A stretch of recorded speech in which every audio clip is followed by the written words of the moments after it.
Sadhguru, we have heard many stories of people who enter into a deep state of meditation and they forego basic human necessities like thirst and hunger for several months together. But science says that a person can die within 10 days of not drinking water. So, can you please explain us how such a state of metabolism can be attained? For this you will have to bend your mind a little bit, because it's not in your textbook like this. Just day before yesterday, somebody sent me a message from the yoga center. There is something called as jnana linga. This happens very often, but this happened to a foreign national, so the message came to me little concerned. So this person went and sat in jnana linga at 7 o'clock in the morning, because everybody gets only a 15-minute slot to sit there because of the number of people. She sat there at 7 o'clock in the morning. She did not move till 3 p.m. How many hours is that? 3 plus 8 hours. She just sat there unmoving. She didn't realize that she's sitting that long. She thought she's going to sit for a 15-minute slot. So they sent a message to me, Sadhguru, like this, she's not moved, should we disturb her? I said, leave her alone, it's okay. Like this it happens. Once it happened, I sat down way back.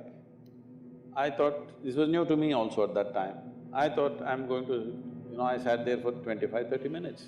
When I opened my eyes, a huge crowd in front of me in a village, garlands around my neck, they're all trying to pull my legs, in India, India being what it is. And the moment I open my eyes, somebody wants to know about his business, somebody wants to know when his daughters will get married, all kinds of things. Then I said, where did all you idiots come from? They say, you've been sitting here for 13 days. And so, what happens in the system? That's what you're asking. See, right now, I'm speaking. If you check my pulse, it's somewhere around 55, 58 in that region. If I simply sit quietly, it'll drop below 40. If I simply sit down and I'm doing something without interaction, talking, moving, if I simply sit, it'll drop below 40. Now this is at ease. This will not build any unnecessary friction inside. So the amount of energy it consumes is very low. All of you medical students, you know this, 20% of the energy in the body is consumed by your brain, though it is hardly a pound and a half at the most. So, this much body is consuming 20% of the energy. This much body is consuming only 80%. If you compare this and this in weight, what, it's 50 times more, much more. So, you must understand, if you keep your mind in a certain way, the amount of extra energy that you have is enormous, because you're not unnecessarily consuming wasteful usage of energy is not happening. This is true with every system. Whether it's a car, whether it's a machine, whether it's anything, how friction-free it is running, that much energy will come down, isn't it? Anything that's happening with big friction will consume enormous amount of energy. So physiologically, psychologically, energy-wise, if you bring friction-free function of your system, metabolism will drop and you will function very efficiently, because when you want to pitch it up, you have a whole range to pitch it up. When you want to lower it, it's there. Right now, the range that most people are carrying is very, very small. If you push them into activity, they will get totally tired out.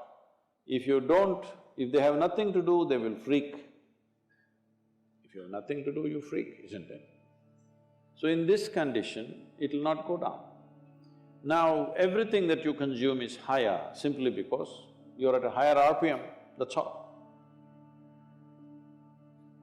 We can Within 3 days, we can teach you a simple form of meditation which will bring down your metabolism by approximately 24%. This is the highest drop that you can have in conscious states of meditativeness. If metabolism drops beyond that, you will not have any sense of body.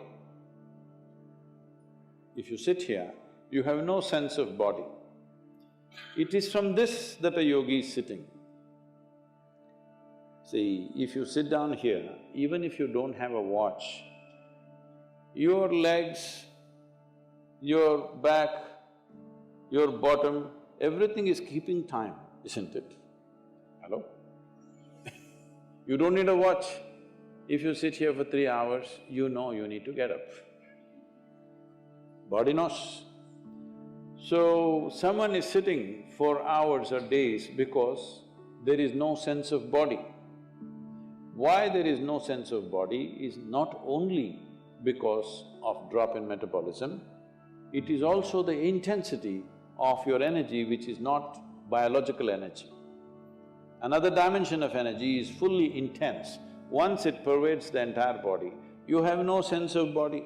If I go into a program 10 hours, 12 hours, I am the only one continuously drinking water, but I am the only one who will not go to the restroom, I am the only one who will not take a break. Everybody, every 2 hours they take a break and come back.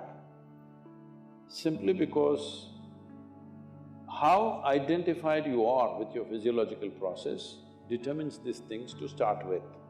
But there is also sadhana, there is also certain work to be done with your system. So everybody may not be willing to do that level of sadhana, but everybody must do some sadhana. Something so that what you wish to do, you can do effectively.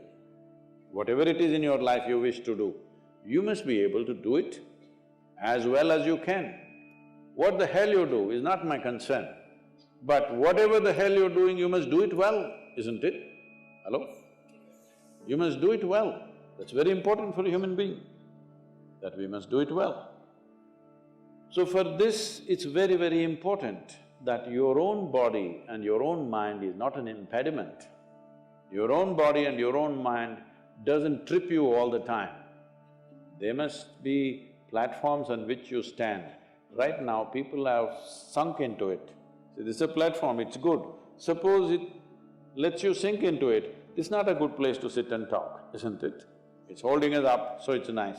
Your body, your mind should hold you up all the time. If that happens, your dependence on the outside will come down. And also, water is not always consumed through the mouth. Body consumes water in so many ways.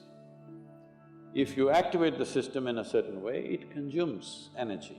See, right now you're eating food, drinking water, breathing air, everything for what? To generate energy. But science has clearly proved to you there's enough energy everywhere. So if you're able to take in energy as it is, if you're able to imbibe energy, how is this possible? The word yoga means just this. The word yoga means you're beginning to obliterate the boundaries of your individuality. Right now, this is me, that's you, 100% clear, isn't it? Why? Because you think this body is me, that body is you. This is a clear boundary. My body and your body has a clear boundary. My mind and your mind also largely has a boundary. Here and there we may overlap a little bit. But there is no such thing as my life and your life. Have you ever blown soap bubbles, or were you a serious boy even when you were in school? No. Did you blow soap bubbles? Let's say we sit here and blow soap bubbles. You got this big bubble, I got that big bubble. Now I say, this is my bubble, that little one is yours, this is my bubble. Oop, it went. Now I don't say, this is my air, that is your air. Life is just like this. This is a living cosmos. You captured some, I captured some. How much you capture will determine the significance and the quality of your existence. I want you to understand this clearly. How much of life have you captured will determine this. You may have a big brain, You may have a huge intellect, you may have a lot of knowledge, but you will not still live a significant life. Only if you capture a lot of life, if you're a big bubble, then it's significant. If you have a big body, other people may look at you and say, he's very big, but within you, that'll not be the experience. If you have a big brain, people think, oh, he is very smart, but within you, you will not have a significant life. Only if you capture a huge amount of life within you, then if you sit here, simply if you sit here also, it's too fantastic. When it's like that, whether you open your eyes, close your eyes, whether you do something, you don't do something, it doesn't really make a difference to you. Only then you will live in the world as not being a vested interest, because what you do and do not do, what happens to you and does not happen to you, does not determine the quality of your life. That is when we can really trust you, isn't it? Otherwise, we don't know why you're doing the surgery. I mean, these question marks have come, isn't it? Can I tell you a joke? A man went for a surgery, he needed a surgery, so he went to the doctor. Doctor said, this is in United States, so doctor said it'll cost you $36,000. Then he said, doctor, I cannot pay that, I don't have insurance. Then doctor said, don't worry, you pay 3,000 per month. The patient said, but that looks like a car payment, installment to buy a car. The doctor smiled and said, yes, I am buying a car.